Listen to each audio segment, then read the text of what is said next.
अंबार लगने लगा। जख्मी लोगों की चीखें सुनाई देने लगी। डब्बों में फंसी खवातीन और बच्चे तड़पने लगे। महज 10 से 15 मिनट में सैकड़ों खानदान तबाह हो गए। तीनों ट्रेनों के डब्बे पटरियों पर बिखर गए। हर तरफ बस लाशें और जख्मियों की आहो बुका बुलंद हो रही थी।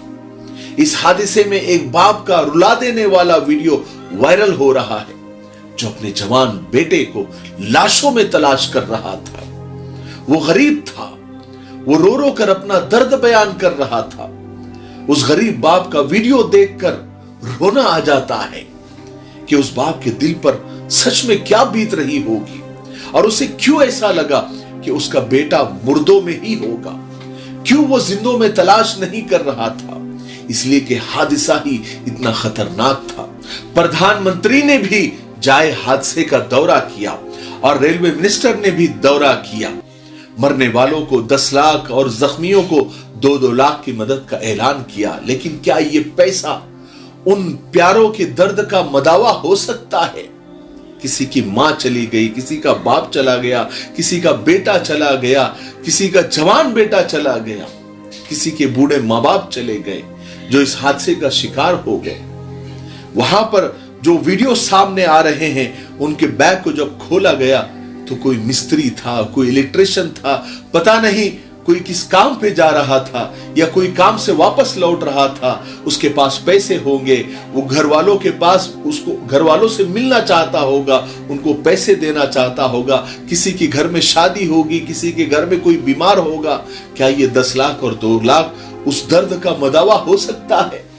हरगिज नहीं, हरगिज नहीं।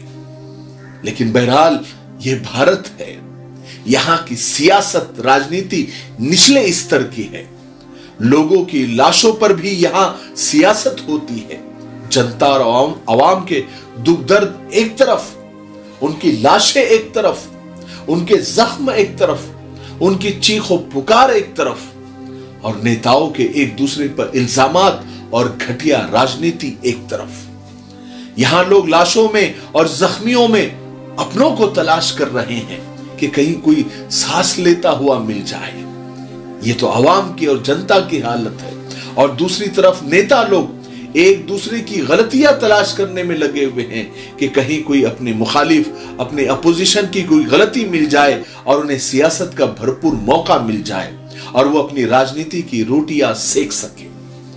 सच में मरना तो इस जहां में कोई हादसा नहीं, इस दौरे नागवार में जीना कमाल है और ये सब देखना कमाल है। अस्सलामु अलैकुम, मैं हूं मोहम्मद शुजाउद्दीन। नाजरीन, आप मेरे हाथ में ये जो देख रहे हैं, ये है तकमीली तलबीना।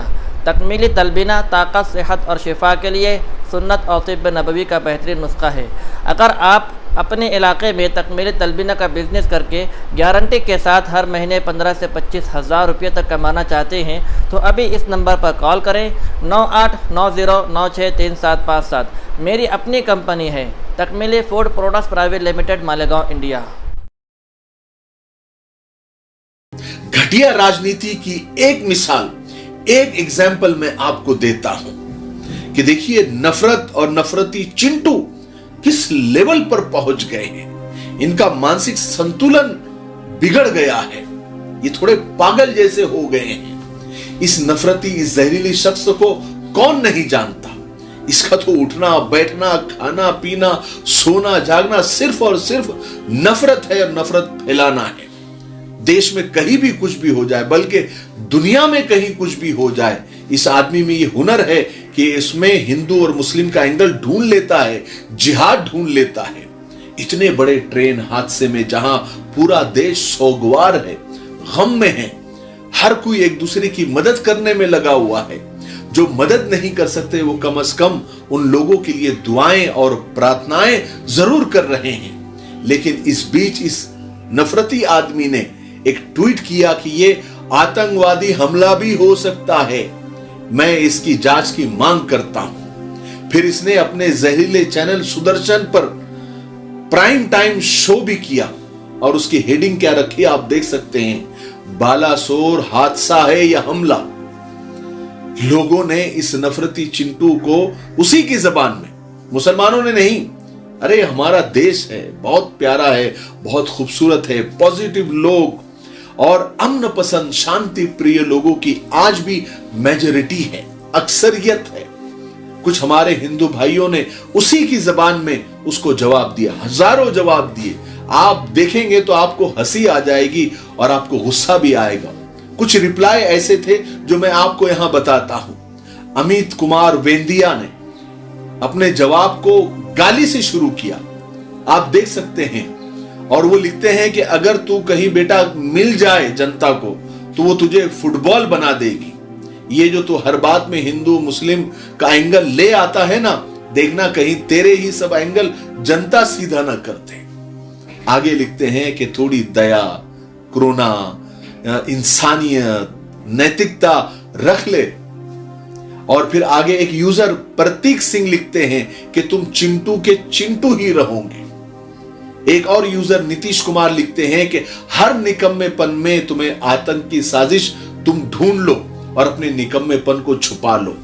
एक और यूजर रवि रेमन लिखते हैं कि तुम तो भाई अलग ही पटरी पकड़ लिए हो। बहरहाल ऐसे बहुत सारे जवाब, लेकिन आप इससे अंदाजा लगा सकते हैं कि राजनीति कितने घटिया स्तर पर पहुंच चुकी है। बहुत संभलने की जरूरत है। और हम आखिर में दुआ करते हैं उन लोगों के लिए जिनके परिवार के सदस्य, उनके लोग इस हादसे का शिकार हो गए, इस दुनिया से चले गए।